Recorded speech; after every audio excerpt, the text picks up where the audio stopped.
Hello, welcome inside the high school huddle along with Ronnie Phillips, Phil Nichols. I'm Chris Evans. We get set for the 2024 high school football season with our team previews. Today, we're talking about the Collinsville Cardinals, but first, let's hear from our title sponsor, Red River Roofing.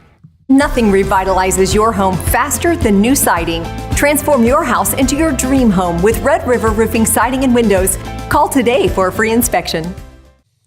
Collinsville Cardinal 5A4 football 9-3 a year ago. Coach Kevin Jones and the Cardinals looking to get back to that dream season they had a few years ago. Perfect 14-0 year. They got a good squad this year, guys. And Collinsville, a team on the east side. A lot of times we don't talk a whole much as we probably should about 5A east side schools. The West has dominated Class 5A. Yep. We talk about 6A large, 6A1 dominating. Well, Class 5A on the west side has really dominated over the years. Collinsville, Booker T have been the exceptions in Class 5A over the years. Yeah, and Collinsville is that kind of that. They're the now I don't mean this literally, but they're kind of the CA of the East. Yeah.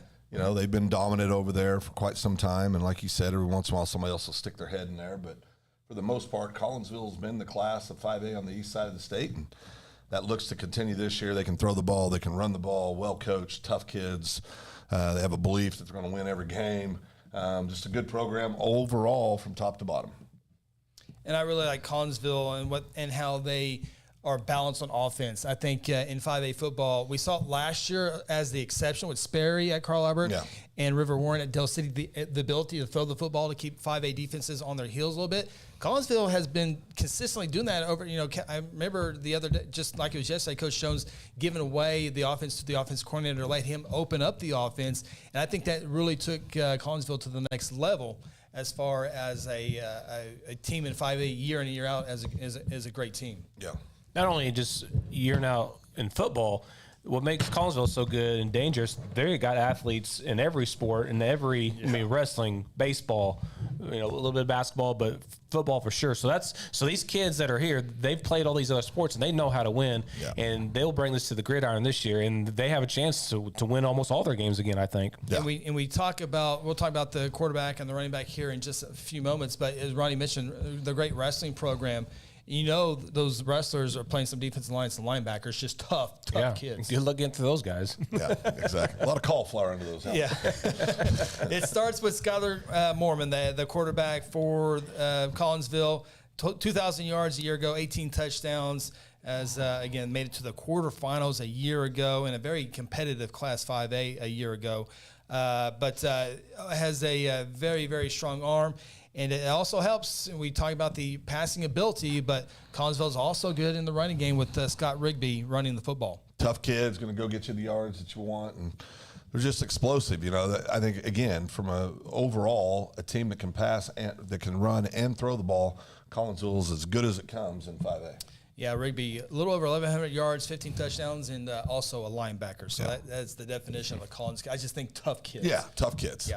Let's take a look at the Collinsville schedule this year as they open up with their friends over in Oologah.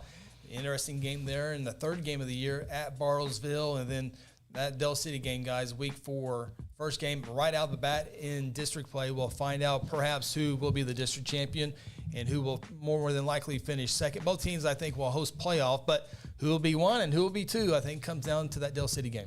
Yeah, I don't think there's any question. The Bartlesville game is an interesting ball game. I mean, that's going to be a good test for Collinsville, and then, of course, Dell City at home. They have Dell City at home this year, so that will be helpful for Collinsville Cardinals. I think, when you go down the line, once it gets past there, Claremore's a good football team.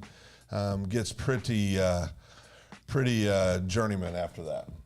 Yeah, again, Oologah. I just want to say Oologah because I like saying Oologah. Yeah, Oologah. Yeah. But yeah, Bartlesville, that's a team that came on, again, lost their wide receiver last year. He transferred over. But Bartlesville is a team I had in my top 5 in 6A2 last year. Towards the end, they actually really started playing very well towards the end. So keep your eye on Bartlesville and obviously the Dell City game. When Dell City Eagles come to town to Collinsville, that's going to be just a great game. And again, I think there's no doubt that will decide who your district champ will be. Yeah. And with that said, did all 3 of us agree with the 10-0 record? 10-0 for me. I got 10-0. Ronnie went 9-1, I think. 9-1 is. I thought he changed his mind. No, that's fine. Did. No, we can keep that. You did change your mind. I think 9-1 it will be their number. You think? Okay, so you're going to go 9-1. I think I'm going to go 9-1 officially for Collinsville. So where they tripping up at? You got Bartlesville and Del City right there. Okay. Those are going to be two tough games in the very beginning.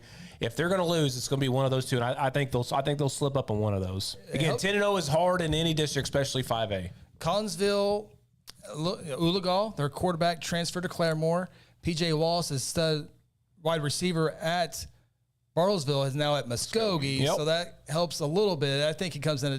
I got 9-1, possibly, but I think I'm going out with 10-0. I think 9-1 the worst case scenario. I don't think they'll lose both those games, but again, Bartlesville and Del City, those games are back to back. So again, there's no pre-looking for Del City, in my opinion, if you're playing Bartlesville 6A2 program before Del City gets there. So again, if they do overlook Bartlesville, but look by practicing against Del City and that week as they lead up to Bartlesville, that's where they could possibly trip up, is if they overlook Bartlesville. I think the only team that has Bartlesville could, absolutely, but I don't think they will. I think it's Del City's about the only real hiccup potential Collinsville has. If Del City and Collinsville is not the game of the week in week 4, I want to see what that game is. So, one more note I want to throw out here with Collinsville, Ben Daniels, wide receiver. He's also a defensive back, almost 400 yards receiving and 4 touchdowns.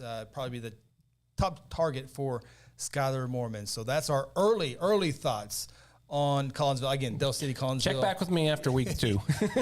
So we'll see how it all plays out. Best of luck to the Collinsville Cardinals.